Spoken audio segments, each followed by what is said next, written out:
for water and for a victory here. He's got Warlock, Druid, and Hunter. Tars with Mage, Hunter, and Druid. And I really want... And here it's going to be a Death Rattle Hunter versus a Murloc Mage. I really think Tars' Murloc Mage is one of the things that's going to have to do a lot of work this series.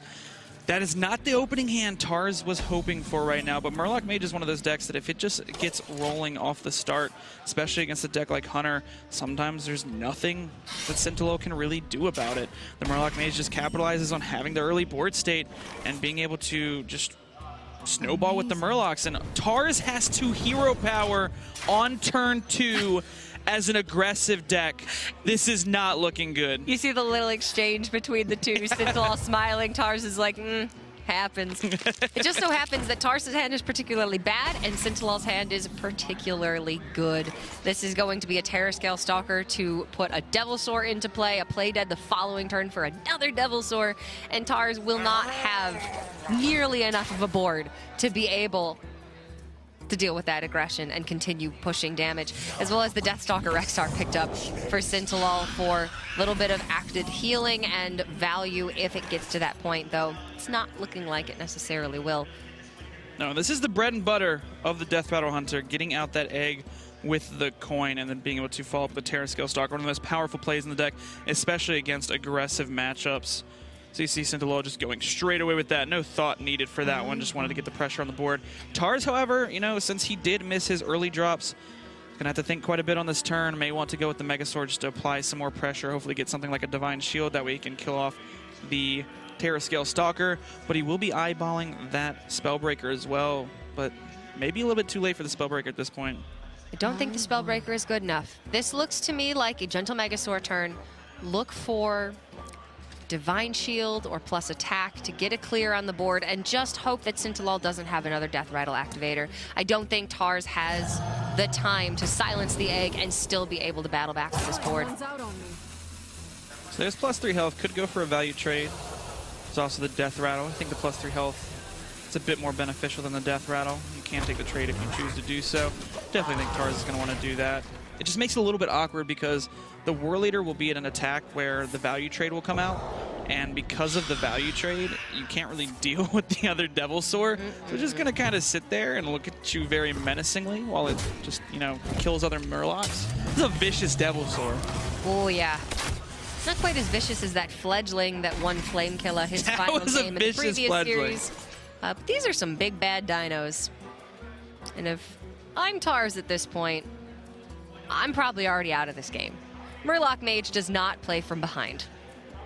It doesn't. The one redeeming factor for Tars here is if he can find a Lunith, get the Lunith down, hopefully Sintolol will, in Tars' mind, run out of gas. And with that, he'll be able to eventually just vomit out Murlocs. Just get the whole swamp going. Get them all on the board. And then hopefully Megasaur them for something crazy like Divine Shield Stealth. And then end the game on the following turn. That's definitely what Tars is looking for here right now. But he doesn't have access to a Lunith just yet. So he's definitely going to be fighting off this pressure for just a little bit longer. Well, the real issue, even if Tars manages to find a Lunith off the top, is that he has to take a full turn 6 to play it. And Sintolol gets to develop a Savannah High Main into that, as well as push 10 damage to face with the Devilsaurs already on the board minimum. I don't think Tars can live through that. It's definitely going to be a tall task to ask for. Sinto's got to take these trades because if there's another Megasaur that gets poisonous or plus attack, then suddenly Tars could clear up the board, and this egg is largely very useless for Sintolol right now. Fireballs are generally looking to go face. Typically, but when your opponent's at 29 health, you're kind of forced to fireball the Witchwood Grizzly. It's crazy to me. Typically, I would, if I were a betting man, placing bets on, you know, a whole army of fish versus a entire zoo of beasts, entire forest of beasts. I would probably put my money on the fish, especially because they can walk on land. Depends on how well the beasts can swim. Currently, they're swimming very well. Well, the water's shallow. I'm curious. There was no 1 drop. There was no 2 drop. This is not threatening water whatsoever. Savannah High Main just kind of rolled up and said, what is going on here? If they're going Tidecaller and Rockpool Hunter, whoa. We're treading here, just barely. Imagine if that was the start for Tars, how different this game would be. Absolutely. Just missing that 1 into 2 meant that Tars effectively had 20% less to win this game, just off of that fact alone. If Tars has Tidecaller, Rockpool, Cold Light, Seer in this matchup, that's pretty much it. There's not a whole lot that the Hunter can do against that.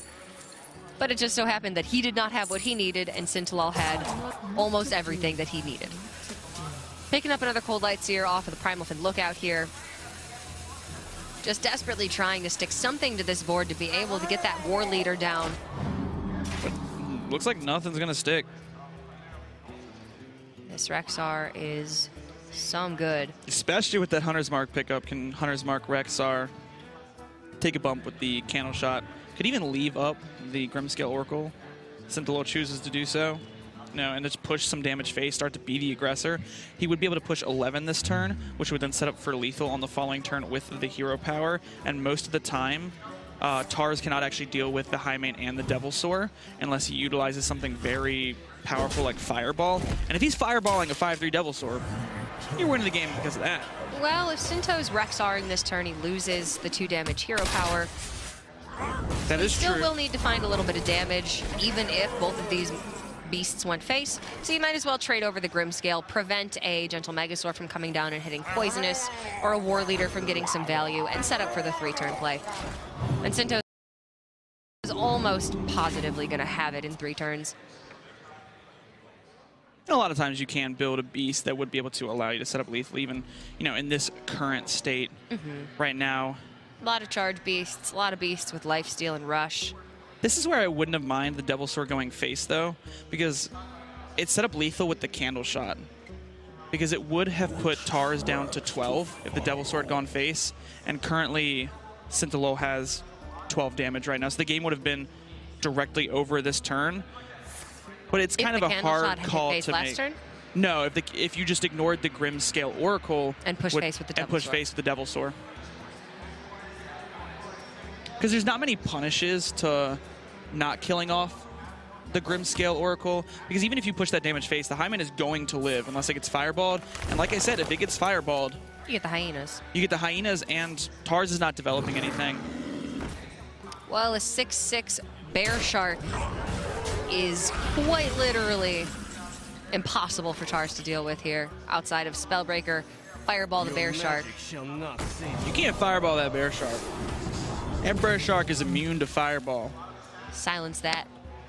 And then hit it with a fireball for principle. You're not winning this, but just because you can. There's a King Crush right around the corner, and you know what King Crush does. 8 damage. Sintolol is a huge fan of putting 8/8s in the face. I was talking to him before the game started. He said, you don't trade with Giant. Giant goes face. Just shy of lethal here for Sintolol, so looking for something. Ooh, that can give Wind Fury. Good zombies to get as well. Yeah, the Swamp Leech plus the Crackling Razor Moth. Spider Bomb over the Cold Light, kill off that Spellbreaker, send that Bear Shark face, and set up for a King Crush finish to game number 1 next turn. Oh, Billy, now's not the time, buddy. Murloc Raiders, 1 chance to shine, and he didn't come on turn 1. Look, he's fashionably late. He was, no, more than fashionably late. All the Murlocs egregiously late. All the Murlocs were trying to throw him a birthday party. He just didn't show up. All of them died. And he's like, hey guys, I'm here. That is the saddest birthday party. That's why Murloc Raider doesn't get put in decks. He never shows up when you need him. You thought it was because he's a 1-mana 2/1 that has no text. No, it's because he just doesn't show up. Stars' mage is gone. Sintolol's going to be queuing up that Hunter coming up next. And Tars will have to respond with his own Death Rattle Hunter or a Togwaggle Druid.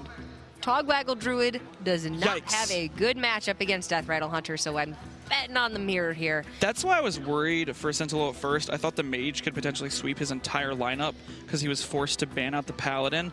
The Mage is fairly strong against Warlock. It is fairly strong against the Death Rattle Hunter. But we saw there, the Mage is finicky too. If you miss that 1-drop, you miss that 2-drop. My brother was considering bringing the Murloc Mage to this tournament. He was a strong consideration for a lot of players. And basically I said, hell no. If you don't draw well, what are you doing? You're playing. And that's what we saw with Tars that game. What are you doing? Seems fishy. Oh, it was. All right, difficult to evaluate these hands just yet. If Sintolol picks up a Devilsaur Egg, he will be massively in favor because of the Terrascale Stalkers in hand. But without that, he's just got a couple 3/3s. Tars' hand is quite a bit heavier. Going to be more difficult to build that up to a solid mid-game. Difficult decision for Sintolol here. Flanking Strike does allow him to potentially just swing board states a little bit in this matchup, but the play dead is very powerful later on with Carnivorous Cube. It allows you to generate these board states that Hunter will have no way of dealing with, so I definitely like the take on the play dead, especially with so many Death Rattle enablers. All he needs to find is an egg, a cube. Just needs to find one of those. He's trying to find a third card, but all he needs is a cube or an egg. Katharina. Both these guys are really looking to have that Katharina on turn 8. If you are so massively ahead in the early game because you had Devilsaur Egg and Death Rattle activators, then Katharina can come down a little bit too late. But if the early and mid games are about equal, this game can simply be decided by who's got that Katharina on curve. I do like this Spider Bomb from Tars, just preemptively playing it. Does contest something like a Flanking Strike or a coin into something like a Houndmaster Shaw. It's like getting it down as quickly as possible. Don't necessarily need to try and set it up with the Ziliax. And another Spider Bomb. This is a difficult take, but I think the Spider Bomb is really strong here because it will allow you to override the other Spider Bomb and take a value trade. That is a bit risky to Candle Shot, but I believe Sintolol would have set up something like a Candle Shot instead of hero powering on that turn before. He may have even just played Candle Shot last turn to swing into the Spider Bomb to kill it off this turn then. So Tars, I think, can get a pretty fair read that there is no Candle Shot in hand for Sintolol. It's a pretty powerful Spider Bomb. This is a Spider's Bomb. Spider Bombs. Oh, Candle Shot off the top of Sinto. Even a Flanking Strike here would have allowed Tars to keep initiative. Does Sinto want to throw down his second Terrascale Stalker onto this board just to try to get some tempo going? It's really bad against Flanking Strike and against Ziliax. Plus then he loses his Terrascale Stalker. Got to give up the coin here. That means you won't have it later for Rexar or for Katharina, but the Houndmaster Shaw is much more likely to survive.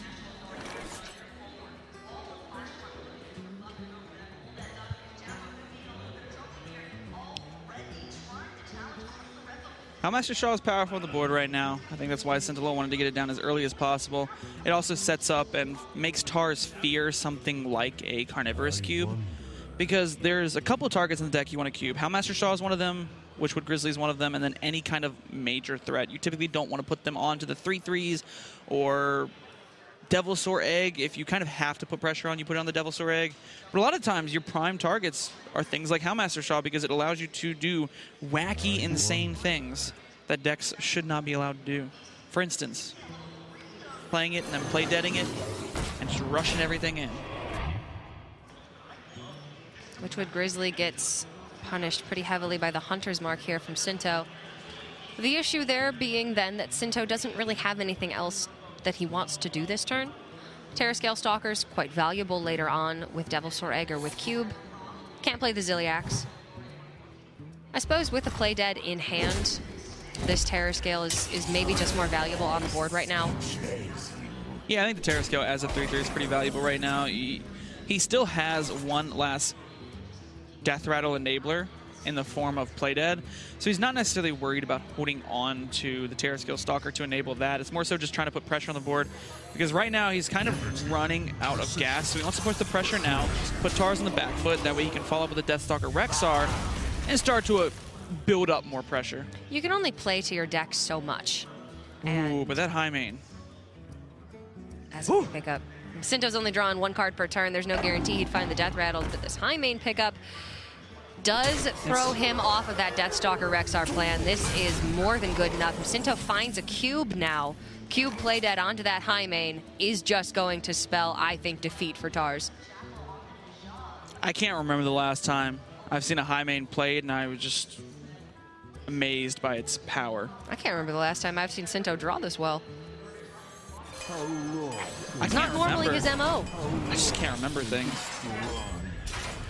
I want to get that checked out. Yeah. You're a little young for that. Oh my god! Are you kidding me? Candle shot into high main into cube. That's just nasty.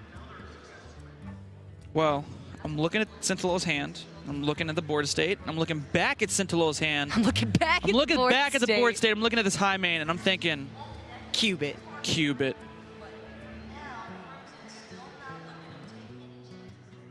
It's a high main cube. It's kind of like a Rubik's Cube. It's absolutely nothing like a Rubik's Cube. I don't know. If you solve it, you win the game. Look at this board state. Gee willikers, Cora. I think this game's over. Plus, all of these minions have rush, so Sinto's able to clean up the board. On the bright side for Tars, he has Katharina. Yes. That's maybe not necessarily a bright side, but it's something that happens. It's not so much a bright side as it is like a single firefly in the dark. Very big dark, very small firefly. Very big dark, very small firefly. Yeah, Katharina doesn't bring this one back. There's no chance that Katharina pulls a Witchwood Grizzly and Sintolol just chooses not to kill it, chooses to allow Tars to cube it. That's not going to happen here. And there are still 2 high mains hidden behind that cube. Keep in mind.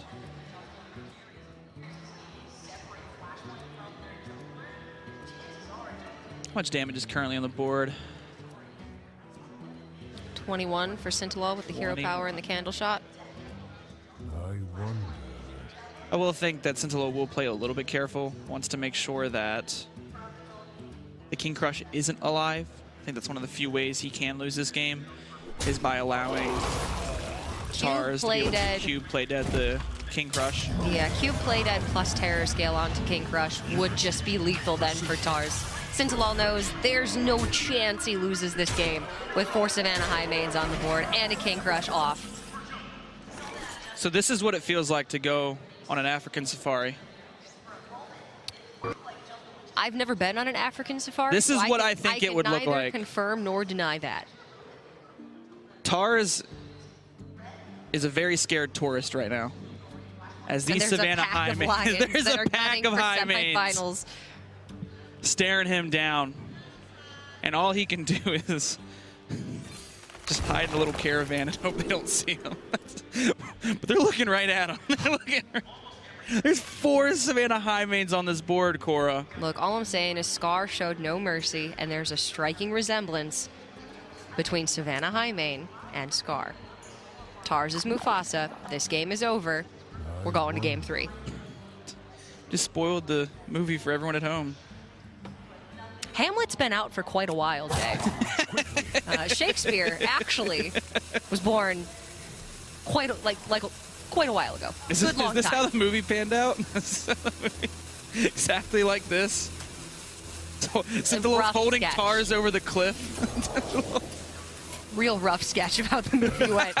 Game 3, Sintolol looking at a potential sweep here with his Death Rattle Hunter because now Tars, having lost the mirror that he willingly queued into to try to get some momentum back in this series, has to go into a very, very bad matchup. It's Togwaggle Druid, which is just about the worst Druid against Hunter. The win condition takes too long to get to, and you often don't win immediately. So you are forced then to clear the Hunter's board going into the win condition. There's no silence in the deck, and you just saw what Sintolol was able to do by sticking 1 beast and then capitalizing on that with Death Rattles. I just have 2 words for that game, Cora. Savannah, high main. It's the only words for that game. It's the only words you'll need to ever know. They're not necessarily descriptive, but they're appropriate. I think they described that game perfectly. I like Savannah, high main. Enough said. Can Tars mount an incredible comeback? He would have to beat the Hunter with the Togwaggle Druid. Then it's Tog versus Evenlock, which is also bad, and then it's Tog versus Taunt Druid, which is also bad. So you're telling me that this is kind of reminiscent of the Sidonia Phenom game? Somewhat. I'm telling you that I think this one's more doable than what we saw yesterday with that, but it's going to be a rough one. I'm telling you, a lot of this series really was very dependent on Tars getting a win with that Odd Paladin. And the fact that he lost, or with the Murloc Mage, excuse me, and the fact that he lost that first matchup then set the pace for the rest of the series. Sintolol with double Devilsaur Egg in hand, very nice, but Tars does have a good amount of ramp here. It's difficult to pull ahead as the Druid in this matchup just because they're not running many minions that can be played, that can cause the Druid to be ahead on the board. There's just not enough stuff. Opening hand is looking pretty good for Tars right now. If he can just find one more piece of ramp, for instance, like a Nourish off the draw, he will be able to get to this Ultimate Infestation very quickly, get to his combo almost as quickly as possible. And Sintolol doesn't necessarily have the prime Death Rattle activators he would like for this Devilsaur Egg. Looks like he's just going to go for a Spider Bomb to contest this Ironwood Golem. There's not many minions in the deck, so I do agree with this. Want to make sure the Spider Bomb gets some kind of value. We're looking at a different king here now. No Savannah Highmane's on board. King Togwaggle. Oh, Savannah Highmane's the true king. I think Savannah Highmane's going to win this game, too. Togwaggle's got something to say about that. I think Savannah Highmane's going to connect for lethal this game. So how does Tars win in this unfavored matchup, Jace? What's he got to do? Tars has to quickly assemble his combo and then quickly swap the decks. He cannot waste time. He has to hope to try and hit something like a Deathstalker Rexar. He has to hope to try and, you know, minimize the amount of pressure that Sintolol can do. But right now, that is looking very tough to do. Sintolol is off to a blistering start with that play dead off the top. Look at the pressure on board right now, Cora. 13 power. Tars does have a Spreading Plague in hand. Coupled with the branching paths, he can maybe pick apart the board, but he's a couple turns away from that. And once he gets to turn 10, he would much rather play that Ultimate Infestation. The way that this Togwaggle Druid deck works, if you're not familiar, get Twig of the World Tree active or discount either King Togwaggle or Azalina Soul Thief with Dream Petal Florist. And then you can play the Togwaggle to put the King's Ransom in your opponent's hand, Azalina, so you take their hand, and then when they attempt to switch decks, you can switch them back permanently. And at that point, the Druid deck should be significantly thinner than the opponent's deck because you're drawing so rapidly through, and then the Togwaggle Druid wins in Fatigue. You can accelerate that with the use of the card Naturalize, but this game just doesn't go long enough for Tars to usually get to that point. The one cool thing about Togwaggle Druid is you can do some very versatile plays at times. Sometimes you can just naturalize when your opponent has, say, 8 cards in hand and then play the Togwaggle to swap the deck so that they don't actually get the King's Ransom card because their hand will be full. That's the one thing I do like and appreciate about this Druid. The issue is, however, it's not like Malygos Druid where eventually you can stick a Malygos, you can finish the game with burst damage, and sometimes you should win the game because there's a 4/12 on the board. With this deck, there is no real amounts of pressure besides the Spreading Plague and the occasional Ironwood Golem. It is literally just trying to draw through the deck as quickly as possible and ending the game with that one true combo. The win condition is not an immediate win condition. Mali Druid, once they get Malygos, you know, a discounted Floop and Swipe and Moonfire, they win the game. This Druid has a much better matchup against decks that can armor up significantly. So against Warrior, against Mali Druid in particular, Togwaggle Druid can be very effective where Mali Druid wouldn't be. But this is just not one of those matchups. Sintolol with second Devilsaur Egg and second Flanking Strike he could play this turn. But he's going to choose to take it maybe a little bit slower, develop that Houndmaster Shaw. I do like getting the Houndmaster Shaw. It will survive through something like a Coin Ultimate Infestation. I think that's going to be the one thing Sintolol is trying to hedge his bets around the most here.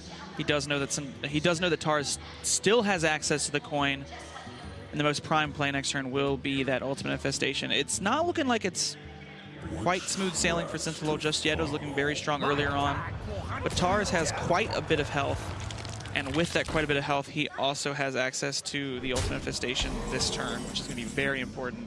Ooh, and an Arcane Tyrant as well. So this is the spot where Tars could potentially flip the script. One Arcane Tyrant might not be good enough if he can find the second one here. However, he's really checking the board quite nicely. And from then, he's going to have all the resources he could possibly hold to be able to bring this back to his side. Only gets the one Arcane Tyrant, but an upgraded Spellstone is quite nice. Some additional armor gain with the Oaken Summons. He needs to find another Twig or the Dream Petal Florist, and he will be able to discount Tog or Azalina in hand. Doesn't matter which one, you get the 7 mana refund no matter what. And then he can start to flip decks and continue the game on from there. This one's not over. Ooh, that's an Arthas. And if I've ever seen Sintolol build something with an Arthas, I know where this is going. Well, so yesterday, didn't pick it. 2 days ago actually, if y'all weren't watching, Sintolol played against Lucre, who was playing a Mecha'thun Priest. And Sintolol had an Arthas Beast play dead and hit Death Grip to steal the Mecha'thun from Lucre's deck to win the game. There's no situation like that that can happen here. Tars has both Azalina and Togwaggle in hand already, and even if the Florist is stolen, the Twig is still an option there. But it's still nice to see. Nice callback from a couple days ago. I don't know, though. Taking that Florist, I think, would be game-ending, because the odds of Tars getting through 5 swings of Twig before Sintolol either draws his weapon removal or just puts too much pressure that Tars can't do anything is very unlikely for Tars in this situation. So I would have strongly considered the Arthas there. I think Sintolol was trying to find just a impactful beast that he can fit on, that he can fit in with the Witchwood Grizzly next turn. So he did discover the Plated Beetle plus the Vicious Scalehide just to make sure he can continuously spread out his threats over and over. Whereas if he commits to something like the Arthas, Arthas already costs 4 mana.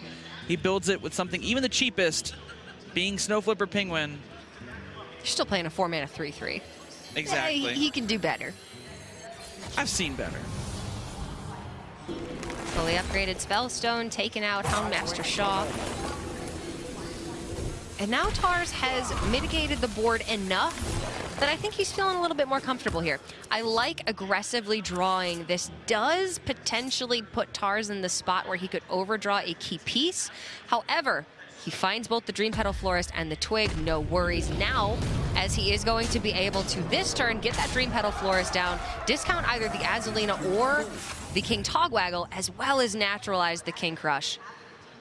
That King Crush was a strong draw for Sinto there, though, because naturalizing the King Crush this early is actually fairly good for Sintolol. It means that when the decks get swapped in future turns, he'll actually have more resources to work with. Typically, if you are this Togwaggle Druid, you want to try and hold on to that naturalize as long as possible. Because what'll happen is if your opponent's at, say, you know, a pretty healthy life total, double naturalize while in fatigue will deal 15 points of damage. And that's something you want to try and do to end the game before Sintolol can mount some kind of pressure. But Katharina drawn. Oh dear. Double Candle Shot, not very good. Katharina, the best draw that Sintolol could have found. Still though, Tars is ready to flip decks.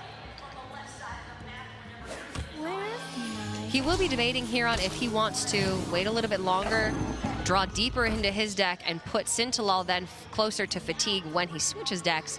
But now with Katharina on board and a Savannah Highmane pulled out, who's the real king? Does Tars even have enough time to get Togwaggle down? Like I said, I think Savannah Highmane's the real king, and I wouldn't be surprised if he performs the lethal blow. And right now I'm looking at Savannah Highmane on the board, and I'm looking at Tars at pretty low life total. He will be able to stage off some pressure, though. The eggs are making this spreading plague that much better. But there's an MC tech waiting around the corner that Tars cannot physically play around. He needs the armor, but he needs the attack on these Scarabs more to try and check this board. It's also because if he doesn't take the attack, Mossy Horror is game-ending. Good point. 2 Hyenas in the Highmane, as well as a Witchwood Grizzly in the Katharina. As far as Tars knows, at least.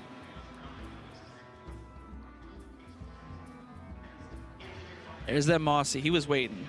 He wanted to take on these Scarabs. I mean, like you said, that would have been game if Tars hadn't gone for +2 attack on the Scarabs with branching pads. He does have the second pads in hand as well as ultimate infestation, so there's still some significant life gain.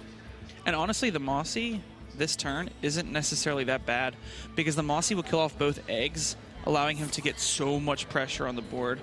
Looks like Sintolol is going for a different path. Taking, you know, he just take King Mukla? He did. Oh, yeah. He's not letting Galen and Purple have all the fun. Pretty decent steal from the Mind Control tech as well. Minion with the most stats on board. And see, this is one of those examples where Malyghost Druid would have a chance that Togwaggle doesn't. It's gone so long in the game that Malyghost Druid may have had the chance to assemble its combo pieces to potentially clean up this game when Sintolol is even at 31 health.